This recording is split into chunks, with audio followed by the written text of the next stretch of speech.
Tudor seems to have gone insane. Or have they? We are about to get a black big chrono in pink. And the reaction is mixed. Let's talk about it.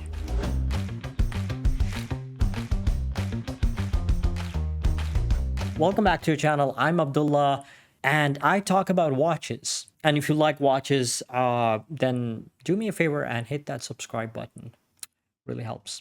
Typically, brands that are participating in Watches and Wonders have this kind of agreement that they are not going to release any of the major novelties a few months before Watches and Wonders. So we had no expectations from Tudor, especially at this time, just a few days before Watches and Wonders. But they have dropped something and it is big. Now, yes, it's just a change of color, so not big in an innovative way, but still big.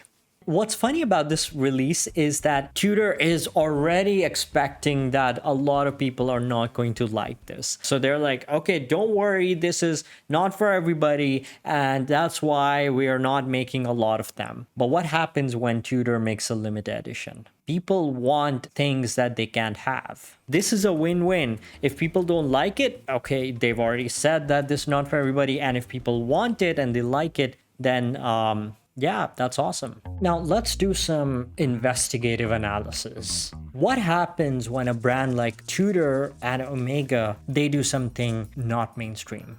They start a trend. With the popularity of the Tudor Black Bay 58, suddenly there was this big interest in vintage-inspired dive watches. People talk about it, and they talk about it in a very positive way. So that starts a trend. This is where micro brands come in and they capitalize on these things, on these trends. They're giving the similar effect, but on a much more affordable price. That's what I think is going to happen. Tudor has always been a serious watch brand, but not long ago, we saw Rolex diving into that playful area of watchmaking, that playful, colorful dials, the celebration dials, the puzzle dial. But Tudor was still very serious, very conservative, very boring in a good way. Tudor seems to be going the similar route. And this is the first time that Tudor has done something so playful, so colorful, almost off-brand.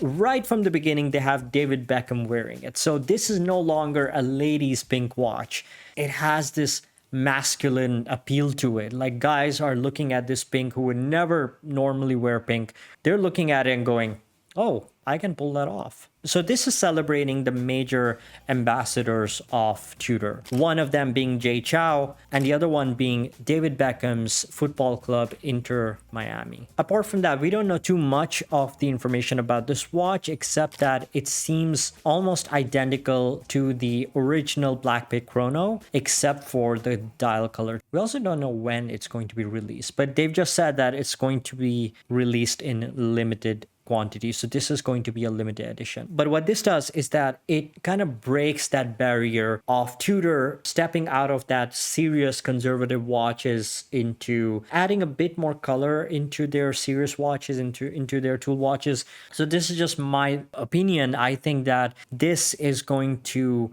be the gateway for Tudor to introduce more colors into their other watches. But this is Tudor. We never know what they're going to do. But the funny thing is that this has had such a mixed reaction. And when you read the comments on Instagram, you know, you've got people loving this and you have people absolutely hating this and laughing at it. They were really, you know, on point when they said that this is not going to be for everybody. But I do think that we're going to see more of this color from micro brands. Pink dials might be the next hot thing in watches. I like the watch. I like this pink. It's not a very strong pink. It's still very subtle. That makes it a lot more, you know, for everybody. That's it. And let me know what you think. Don't forget to subscribe. Really helps. Thank you so much for watching.